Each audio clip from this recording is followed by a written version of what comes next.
I also want to say a big thank you to my wonderful museum ladies, Lenora, Elaine, and Dolores, Bonnie, Kay, and Ruth, of course. I could not do this without you guys.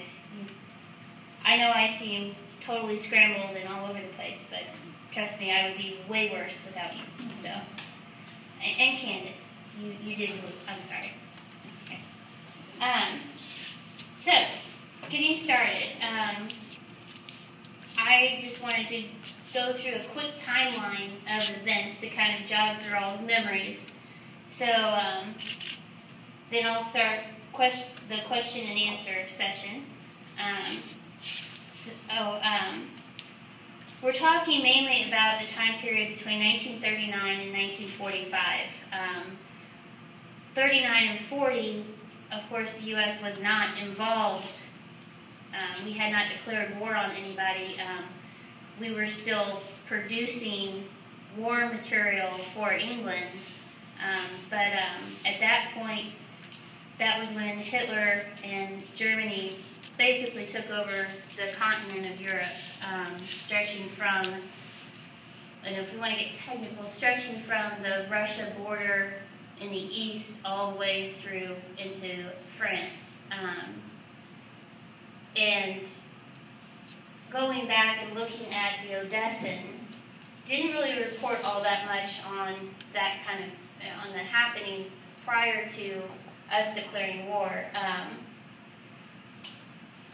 But there's a lot about the Lend-Lease program and helping Britain, providing blankets for, was it blankets for bombers?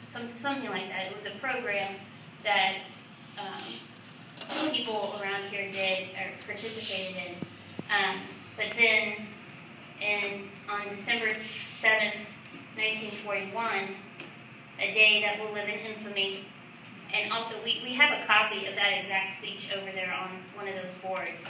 I found it, so I thought I would share that.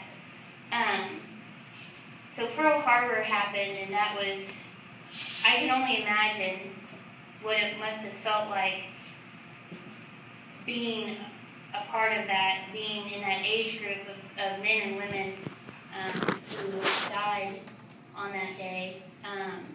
We have some photos from Pearl Harbor that were taken by a guy there, and they have never been released to the press. They're his own private photos.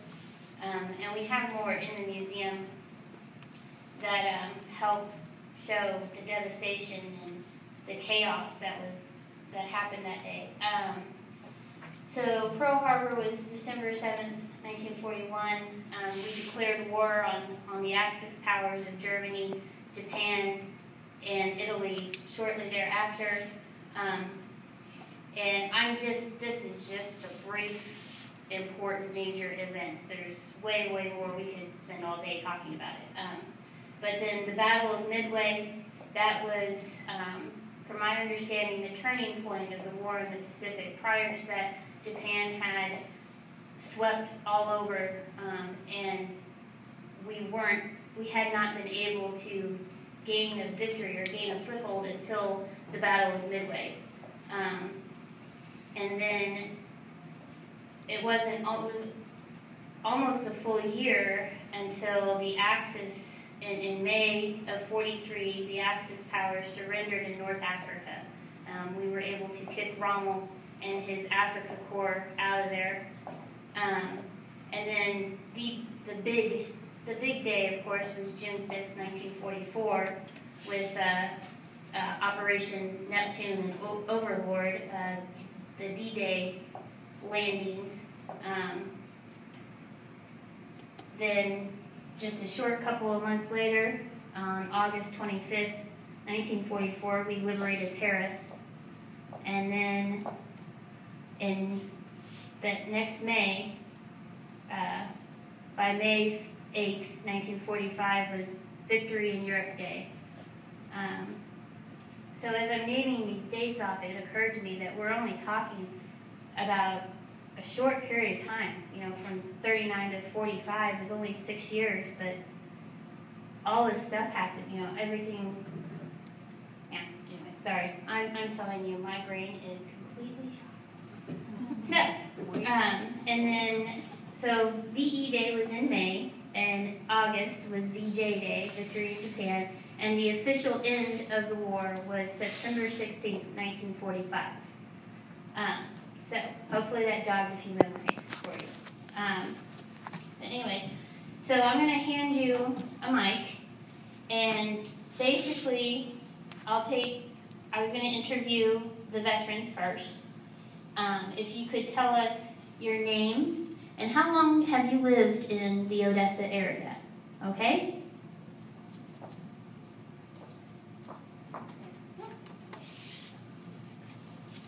Yeah, I'm going to get Cindy to... It's on.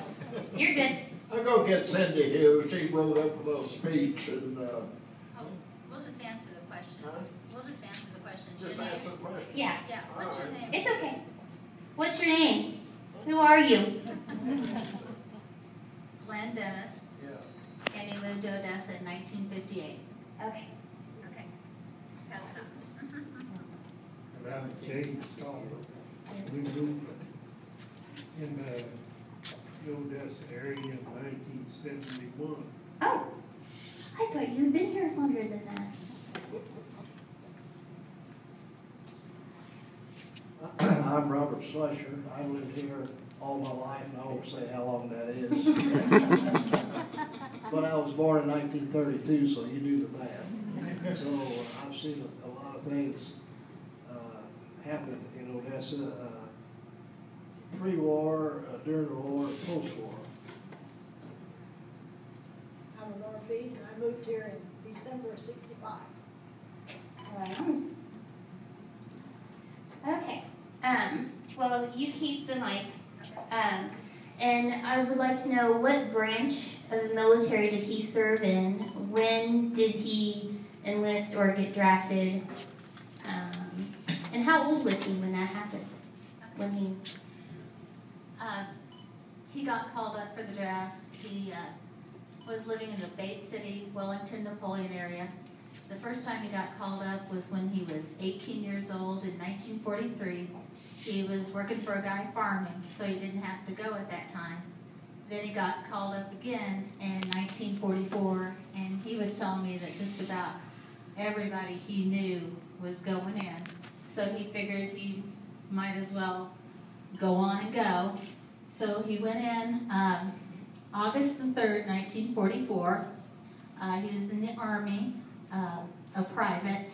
He went to Camp Robinson, Arkansas for basic training. And then he spent 13 months as a private first-class rifleman. He served with Company G and Company F in the 2nd Infantry Regiment, the 5th Division of the 3rd Army, and he participated in the Rhineland and Central Europe campaigns. He separated on July 1st, 1946, and on February 3rd, 1945, his brother's 7th birthday, he was wounded near Luxembourg. He was a rifleman, and he has a Purple Heart. Okay, awesome, thank you. All right, Jim, so what branch did you serve in? When did you enlist, or when did you get drafted, and how old were you? I was 18 when I was drafted, and I went into service at Jefferson Barracks, Missouri. And then from there, when I went in, they asked me what size shoe I wore. And I said 13D, and I guess it didn't happen, so they gave me a 12A. When I got in the marching, I had March fractures. Oh, wow. So I was on limited service. Oh, okay.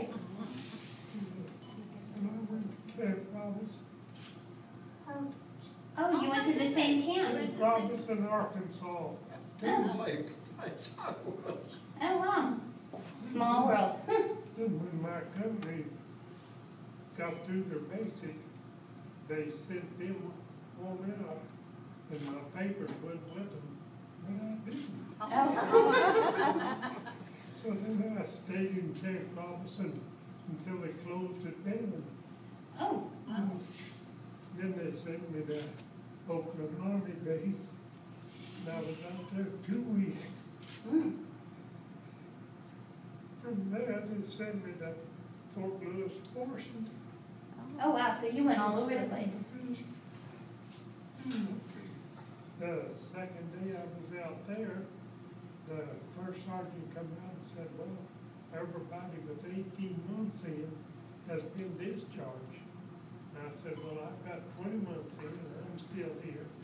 So the next day I had my discharge. Oh, wow. Well, right on. It's the disability started in October. I was discharged in the 9th of August. And 45, Uh-huh. and my disability started in October. Oh, right on. Pass the mic back to her. I want to get your all's stories, and then we'll go get to the kids.